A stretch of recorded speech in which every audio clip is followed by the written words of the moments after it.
Halo guys, Assalamualaikum warahmatullahi wabarakatuh. Kembali lagi di channel saya, Diary Bansos. Sahabat YouTube, bagaimana kabarnya hari ini? Semoga sahabat YouTube semua dalam keadaan sehat, tambah rezekinya, dan tentunya semakin sukses. Pada kesempatan kali ini saya akan menginformasikan kepada sahabat YouTube semua tentang mohon maaf terpaksa dihentikan pencairan bantuan tambahan El Nino kepada 22 juta keluarga penerima manfaat. Tanggal 8 hingga 14 Februari tahun 2024 di stop sementara. Tahun 2024 tidak dapat bantuan beras 10 kg, ini dia penyebabnya. Nah, kira-kira sebabnya apa ya? Kok di tahun 2024 ini para KPMK BPNT banyak yang tidak mendapatkan bantuan beras 10 kg lagi? Nah, untuk mengetahui jawabannya, simak terus videonya. Jangan skip supaya tidak menimbulkan gagal paham dan tentunya salah paham. Bagi yang baru gabung dan baru kenal dengan channel Diary Bansos, saya ucapkan selamat datang dan terima kasih banyak. Saya mohon bantuannya kepada sahabat YouTube semua untuk terus mendukung channel Diary Bansos dengan cara like, share, komen, dan tentunya silakan di subscribe channelnya, aktifkan notifikasi loncengnya supaya sahabat YouTube semua tidak ketinggalan di video-video terbaru dari channel Diary Bansos ini. Dan silakan di share ke grup-grup media sosial sahabat YouTube semua apabila video kali ini bermanfaat. Oke sahabat YouTube, langsung saja saya akan melanjutkan informasinya tentang mohon maaf terpaksa dihentikan pencairan bantuan tambahan El Nino kepada 22 juta keluarga penerima manfaat. Tanggal 8 hingga 14 Februari tahun 2024 di stop sementara. Tahun 2024 tidak dapat bantuan beras 10 kg lagi. Nah, kira-kira apa penyebabnya? Untuk mengetahui jawabannya, simak terus videonya. Nah, sahabat YouTube, informasi ini saya kutip dari surat kabar online yaitu cnbcindonesia.com, di mana hotline-nya bantuan beras Jokowi dihentikan sementara. Ini sebabnya. Dan ini dipublikasikan pada tanggal 6 Februari kemarin. Presiden Joko Widodo telah menetapkan penyaluran bantuan beras sebanyak 10 kg kepada 22 juta keluarga penerima manfaat, yang mana proses pencairannya ini dilanjutkan sampai bulan Juni tahun 2024. Bahkan jika APBN memungkinkan, berpeluang dilanjutkan di bulan berikutnya. Hanya saja penyaluran bantuan beras tersebut terpaksa harus dihentikan sementara. Penghentian itu bukan karena adanya data penerima bantuan beras yang sebelumnya sempat disebut-sebut bermasalah. Kepala Badan Pangan Nasional Bappenas Arief Prasetyo Adi menjelaskan penghentian sementara ini dilakukan karena bertepatan dengan masa pemilu tahun 2024. Terkait data hanya perlu pemutakhiran, verifikasi dan validasi data dilakukan untuk yang tidak cocok. Tidak ada disput karena verifikasi data. Penyaluran bantuan beras jalan terus, katanya kepada CNBC Indonesia pada hari Selasa 6 Februari tahun 2024 yang lalu. Tapi tanggal 8 hingga 14 Februari akan berhenti sementara untuk menghormati pemilu, tambah Arief Prasetyo Adi. Seperti diketahui, Presiden Jokowi meluncurkan program bantuan beras 10 kg sejak bulan Maret tahun 2023 yang lalu. Ditujukan untuk menahan efek domino lonjakan harga beras yang terus terjadi sejak Agustus tahun 2022 lampau. Pada tahun 2023, bantuan ini diberikan sebanyak 2 tahap, yaitu untuk periode Maret-Mei tahun 2023 dan September-Desember tahun 2023. Untuk tahun 2024, penyaluran tahap pertama telah dimulai dengan sasaran penerima mencapai 22.4.077 keluarga penerima manfaat. Pemberian bantuan pangan diklaim efektif mengendalikan inflasi nasional dan laju kenaikan harga beras. Arief menerangkan program bantuan pangan merupakan salah satu pemanfaatan cadangan beras pemerintah atau CBP sesuai amanat peraturan Presiden nomor 125/2022 tentang pengelolaan cadangan pangan pemerintah.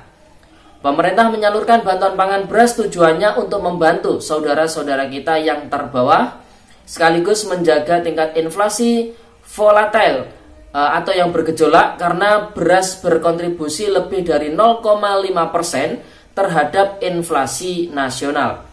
Jadi bantuan pangan beras ini salah satu intervensi pemerintah meredam inflasi, ujarnya. Terkait data penerima bantuan beras, Ibu Dia, pemutakhiran memang harus selalu dilakukan. data KPM pasti akan selalu ada pemutakhiran. Kalau data tidak diupdate malah salah dong. Sama seperti stok beras, itu berubah naik dan turun, cetus Arif. Sebelumnya penyaluran bantuan beras disebut-sebut belum tersalurkan sepenuhnya kepada sekitar 20 juta keluarga penerima manfaat karena verifikasi data penerima manfaat belum 100%. Direktur Utama Bulog Bayu Krisnamurti mengatakan verifikasi data saat ini masih terus berlangsung. Ia pun berharap dalam waktu 1 hingga 2 minggu ke depan dapat segera tuntas. Jadi setiap awal tahun selalu ada proses verifikasi untuk bisa mendapatkan updating situasi warga yang paling membutuhkan. Kalau tahun lalu bantuan pangan dimulai Maret April, jadi ada waktu. Jadi nggak terasa. Kalau sekarang Januari pas verifikasi kita langsung disalurkan. Jadi di situ aja.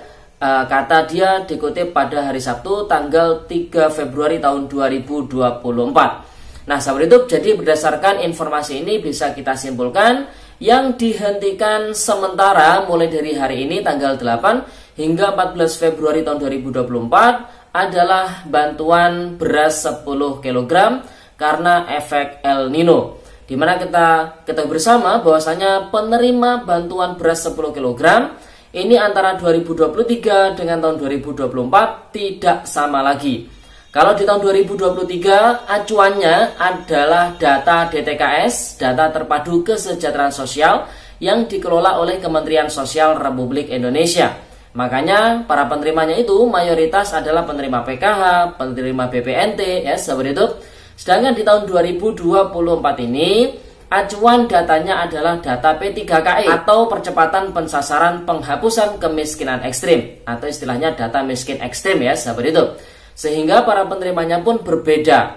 Nah kalau misalkan ada KPM PKH BPN yang dapat itu biasanya atas nama kepala keluarganya. Jadi bisa dipahami ya. Nah kalau misalkan di real lapangan ternyata didapati penyaluran bantuan beras 10 kg ini banyak yang mampu misalkan penerimanya, maka menurut dari Bappenas ini hanya perlu proses verifikasi updating data penerima bantuan beras 10 kg tersebut. Nah, seperti yang dikatakan oleh Kepala Bulog, bahwasanya saat ini proses verifikasi masih terus dilangsungkan. Prediksi perkiraan 1 hingga 2 minggu ke depan sudah selesai proses verifikasinya. Nah, kenapa kok ini meskipun sudah mulai diverifikasi, namun penerimanya masih banyak yang mampu kemungkinannya ya seperti itu? Karena proses penyalurannya ini di awal tahun ya, jadi tidak ada waktu jeda untuk dari pihak Bappenas ataupun dari pihak Bulog untuk menyelesaikan proses verifikasi data sebelum bantuan beras ini disalurkan. Beda lagi seperti di tahun 2023 yang memang proses penyalurannya ada di bulan Maret sehingga ada jeda waktu ketika proses verifikasi dilakukan di awal tahun. Nah, jadi mungkin ini bisa dimaklumi buat para keluarga penerima manfaat ataupun masyarakat umum lainnya yang mungkin beranggapan para penerima bantuan beras 10 kg ini adalah kebanyakan keluarga yang mampu mungkin atau yang sejahtera, meskipun ini data yang diambil namanya data miskin ekstrim. Ya mungkin karena perubahan ekonomi itu kan bisa setiap saat, setiap waktu bisa berubah-ubah. Mungkin awal data miskin ekstrim atau data P3KE ini yang digunakan saat ini adalah data di beberapa tahun yang lalu yang masih belum terupdate, sehingga ekonomi si para KPM ini masih termasuk ekonomi yang tercatat lama. Namun saat ini ekonomi sudah berubah. Banyak KPM yang mungkin sudah mampu, sudah sejahtera, namun di data P3KE-nya masih belum diupdate. Nah, oleh sebab itu inilah tugas dari pemerintah daerah, tugas dari pihak-pihak tertentu untuk mengupdate data P3KE atau data miskin ekstrim ini agar penyaluran bantuan beras 10 kg di tahap-tahap selanjutnya ini tepat sasaran. Jadi bisa dipahami ya sahabat YouTube. Nah mungkin bagi sahabat YouTube semua yang bertanya kenapa di tahun 2024 ini tidak dapat bantuan beras 10 kg lagi, seperti yang saya sampaikan tadi, karena data acuannya sudah berbeda. Kalau tahun 2023 adalah data DTKS, kalau di tahun 2024 adalah data miskin ekstrim atau P3KE. Jadi kedua data ini data yang berbeda, yang mengelola pun juga berbeda. Kalau DTKS adalah Kemensos, kalau P3KE adalah Menko PMK. Sehingga ini sangat mempengaruhi penerima bantuan beras 10 kg ini. Sehingga banyak sekali KPM PKH BPN yang memang tidak dapat. Namun kalau misalkan dapat, maka si KPM tersebut keluarganya masuk ke miskin ekstrim, data miskin ekstrim. Namun yang keluar namanya di pengambilan bantuan beras kali ini adalah nama kepala keluarganya. Bisa suaminya atau siapa yang jadi kepala keluarga di KK tersebut. Jadi bisa dipahami ya sahabat YouTube. Nah sahabat YouTube, jadi itu informasi yang bisa kita sampaikan pada kesempatan kali ini. Semoga videonya bermanfaat dan saya doakan semoga buat para KPM yang masih belum cair bantuan PKH BPNT baik di KKS maupun di PT Pos Indonesia, semoga disegerakan bisa cair sehingga bisa dimanfaatkan untuk memenuhi kebutuhan dasar para komponennya. Oke sahabat YouTube, itu informasinya. Sekian, terima kasih. Salam PKH. Wassalamualaikum warahmatullahi wabarakatuh.